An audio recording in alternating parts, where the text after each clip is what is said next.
Hello everyone! Well, I guess since you're watching this video, and if you're anything like me, you follow a lot of creators on both TikTok and YouTube that talk about books. And I find that sometimes the circle of book talk and booktube can get quite repetitive. So I have compiled a list of romance novels that I think deserve more hype. So if that topic interests you and you kind of want to change up your reading, then keep watching this video and let's get right into it. Alright, so the first book is Roommate by Sarina Bowen. I read this a few weeks back and I think I might read it again soon. I really enjoyed it. So in this book we follow Roderick and Kieran, and this book takes place in a small town. So Roderick used to live in the small town, and in high school he came out to his parents as gay, and they did not respond well, so he moved away. But now he's back in town because he's trying to rebuild his life after he had a really messy breakup. So he just came back. In the meantime, our guy Kieran, he's like a classic farm boy. He lives with his family, and they have this big old farm just outside the town. And Kieran's big shtick is that he wants to spread his wings. He wants to move out, start living his own life, kind of distance himself from his family.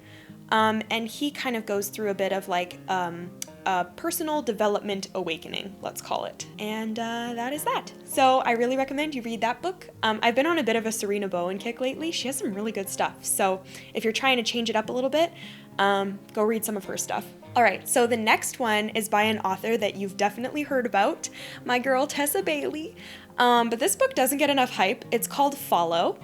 So in this book we follow Teresa and Will. Teresa's family was part of the mafia, specifically her dad, and he basically sold his soul to get them out of there. So they used to live in New York, they moved to LA, but not long after that her parents died in I believe it was a car accident. So that left her and her brother all alone. And so she kind of feels like she needs to care for her brother like a parent would. So anyways, somewhere along the line, her brother gets into some shady stuff, and he goes back to New York, he gets involved with the mafia again, and it's Teresa's job to save him. So she ends up in New York, and she makes a deal with the devil. And she finds herself tasked with crossing the country to track down a specific individual, it's Will, and bring him back to New York where he rightfully belongs. In the meantime, Will has received some really devastating news, and to cope with said news, he is taking a cross-country road trip with his dog, Southpaw. I really hope you read it. It's very good. Alright, so this next one, same thing. Author you probably know, Elle Kennedy. She wrote The Deal, which has been making its way around book talk as well. But this book is called The Agent, and it's a more suspenseful romance. So if that's what you like in a romance, then A+, you should read this book. So in The Agent by Elle Kennedy, we follow Marley and Caleb. So Marley is a nurse. She was engaged to this guy, Patrick, who ends up being a weirdo. We don't like Patrick. And her world comes crashing down. In the meantime, the FBI is looking for this guy, Patrick. So 2 FBI agents, one of which is Caleb, as you probably guessed, are stationed in the house next door, but they're undercover. So Marley doesn't know that they're there until, on a fateful day, she is cleaning her gutters and she's about to fall off the roof. And Caleb, who is surveilling her house at the time, sees that she is in mortal peril and he runs out to save her. He blew his cover. So the partner is like, well, let's make the best of a bad situation. You should get close to her, get more information about Patrick, because the partner is on this crack job theory that Marley is still in contact with Patrick and she's helping him be a fugitive.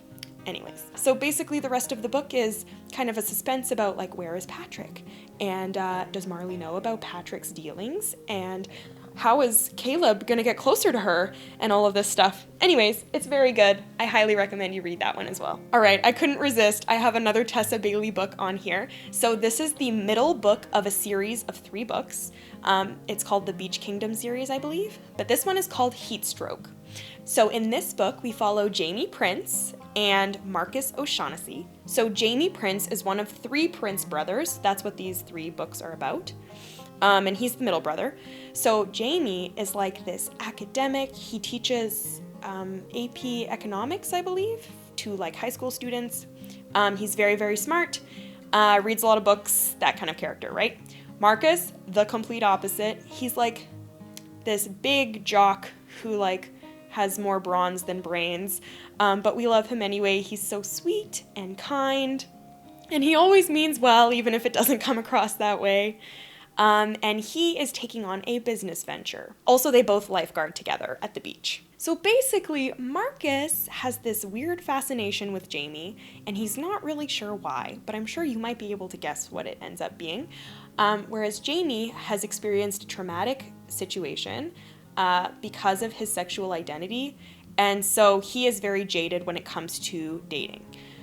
So this story is about them trying to figure out how to be together / the balance that they need to achieve. So yeah, that one's very good. And actually, like, that one, it was one of those books where I read it once and then like a week later I was in a slump and I needed to read it again. So I encourage you to read it. All right, so this next book is called Someone Like You. It's written by Layne. Unfortunately, they don't have a paperback version of it. It's only available, I believe, on Kindle. But it's very good. It's more of like an emotional, heart-wrenching kind of read. So if that's like not your vibe, then definitely skip this one. But in this book, we follow Daisy and Lincoln. So Daisy is like this beautiful Southern belle, and I think she's from like North Carolina, but she just went through a very messy divorce. And actually, trigger warning here, if you have triggers to do with this is where you should not read this book. But yeah, she just went through a very messy divorce, and in the aftermath, she ended up with this great big house, and she's living alone, and she's a little lonely. Lincoln gives off this vibe that he's kind of like a ladies' man, and he just gets around, and he's like very flirty. Yeah, so that's kind of his vibe. So basically, this book starts at a wedding. It's Daisy's twin sister's wedding, and Daisy is the maid of honor, while Lincoln is the best man. So immediately before the wedding, Daisy's twin sister warns Lincoln not to make a move on her sister because she's in a very vulnerable place and she's gone through a really messy divorce. But Lincoln, there's a lot more baggage there, and his character is a lot more than he seems at first. So yeah, anyways, this is a very slow burn romance. So if you're really into that, then this might be something you want to check out. So my last choice, like arguably, it definitely has hype, but I think it could have more hype. And that is Sweet Filthy Boy by Christina. So this book is very adorable. I enjoyed every minute of it. And in this one, we follow a girl named Mia and a guy named Guillaume. And yes, he is from France. So basically, Mia is an ex-ballet dancer who underwent a very serious injury and is now no longer able to dance professionally like she once wanted to. And Ansel is, I think he's a lawyer. Anyway, he hates his job. So the two of them are on a weekend trip to Vegas with their respective friend groups, and they meet in a bar, and things get a little rowdy, and there are some consequences the following morning. And this book is kind of a tale of self-discovery, if you will, for both Mia and Ansel. And there's a lot of escapism, a lot of hiding behind obstacles, and honestly, I really enjoyed it. I really vibed with Ansel as a character. I think that Christina did a really great job of like characterizing like a French man. So yeah, I really vibed with this book, and I think you should read it. Unfortunately, this book is a series, and this is the first in the series. I have not read the rest of the series, but it's a real shame, and I should really read it. So anyways, that's my final book for the day. So yeah, if you're really in the mood to switch up your reading, you should give some of these books a shot. These, in my opinion, are some underrated romance novels. So yeah, if you're looking to change up your reading a little bit, try some books you wouldn't normally give a shot, I highly recommend you try these ones. These, in my opinion, are underrated. They're very good, very easy reads. A lot of these I probably read like in one sitting, although that's not uncommon for me. Don't tell anyone, that's a secret. And if you like this content, I'll see you next Monday for another video.